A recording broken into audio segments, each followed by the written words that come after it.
Le rire, c'est quelque chose qu'on fait tous les jours, sans même y réfléchir. Mais si je vous disais que derrière ce simple son se cache en fait l'une des clés de notre évolution, qu'il explique comment on a pu construire des sociétés. Aujourd'hui, on va décortiquer ensemble la science vraiment surprenante du rire. Allez, essayez de vous souvenir. Le dernier vrai fou rire. Pas le petit rire poli, hein. Non, je parle de celui qui vous plie littéralement en deux, qui vous fait pleurer, qui vous coupe la respiration. Vous l'avez ? Bon, gardez bien cette sensation en tête, parce que c'est le point de départ de toute notre histoire. C'est quand même une expérience physique assez bizarre, non ? On perd complètement le contrôle. C'est comme si un truc hyper primitif prenait le dessus, s'emparait de nos poumons. On n'arrive plus à respirer, on ne peut plus parler. Et pourtant, c'est l'une des meilleures sensations qui soit. Alors comment on explique ce paradoxe ? Et voilà, on est au cœur du mystère. Cet acte physique complètement étrange, il doit bien servir à quelque chose. Et selon les psychologues évolutionnistes, comme le professeur Robin Dunbar, le rire est absolument fondamental pour comprendre qui on est, et surtout comment on en est arrivé là. Ce n'est pas juste une question de blague.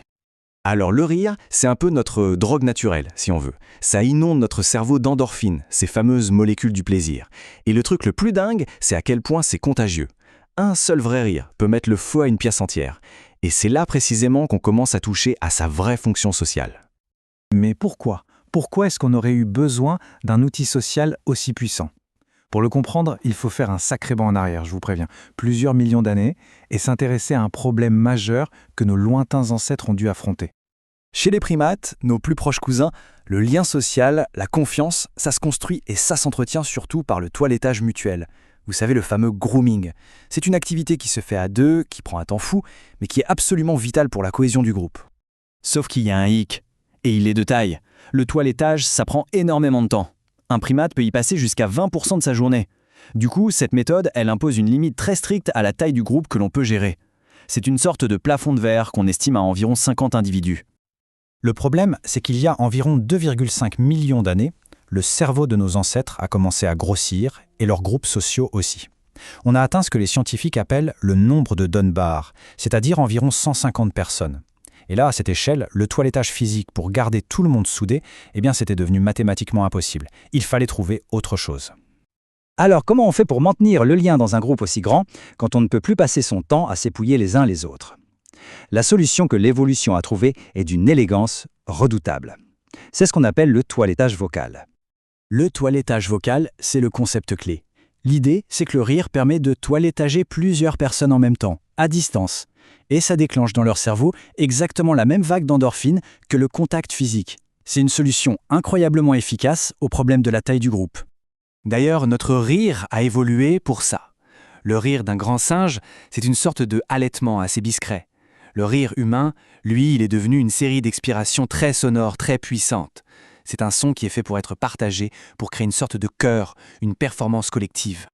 Mais attention, l'histoire se complique un peu. Parce qu'en réalité, on n'a pas un seul type de rire, on en a deux. Deux rires très différents qui ne servent pas du tout, mais alors pas du tout la même chose. Il faut vraiment faire la différence. D'un côté, il y a le rire involontaire, le fou rire. Il est ancien, instinctif, c'est une pure réponse émotionnelle qui nous inonde d'endorphines. Et de l'autre, il y a ce qu'on peut appeler le rire poli. Lui, il est moderne, contrôlé. C'est un outil qu'on utilise consciemment pour huiler les rouages de la conversation. Et la neuroscience, elle le voit très clairement. Les scanners du cerveau montrent qu'on traite ces deux sons de manière complètement différente. Quand on entend un vrai rire, c'est notre cortex auditif qui réagit.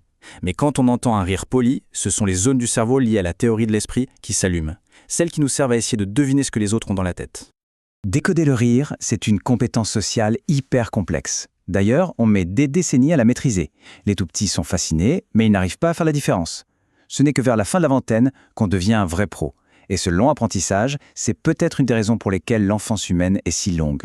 Tout ça nous amène à une conclusion assez folle sur le rôle du rire dans nos vies. Réfléchissez-y. La plupart du temps, quand on rit, ce n'est pas parce que quelque chose est vraiment drôle. Le chercheur Robert Provine a fait une découverte qui change tout. Accrochez-vous bien. On a 30 fois plus de chances de rire quand on est avec quelqu'un que quand on est tout seul. 30 fois. Ça prouve bien une chose. Le rire, ce n'est pas une réaction, c'est un acte de communication. En fait, le rire a finalement assez peu de rapport avec l'humour. C'est un langage, un signal non verbal qu'on envoie en permanence aux autres pour leur dire « Hey, on est sur la même longueur d'onde. On fait partie du même groupe. Je suis ton allié. » Et comme n'importe quel langage, le rire a sa propre grammaire. C'est ce que Provine appelle l'effet de ponctuation. Vous ferez attention la prochaine fois, on ne rit quasiment jamais en même temps qu'on parle. Le rire, il vient après la phrase, comme un point d'exclamation sociale pour dire « j'approuve » et pour renforcer le lien. Donc, pour résumer, le rire est bien plus qu'un simple réflexe. C'est peut-être la compétence sociale la plus cruciale qu'on possède. C'est l'outil que l'évolution nous a donné pour tisser et entretenir les alliances et les amitiés dont on a désespérément besoin pour survivre en tant qu'espèce ultra-sociale. Ce qui nous laisse avec cette dernière question. Si le rire est vraiment la colle qui nous unit, que signifie son absence? Un silence, un visage qui se ferme, un rire qui ne vient pas, ce sont aussi des messages sociaux extrêmement puissants. La prochaine fois que vous partagerez un fou rire, souvenez-vous de ça.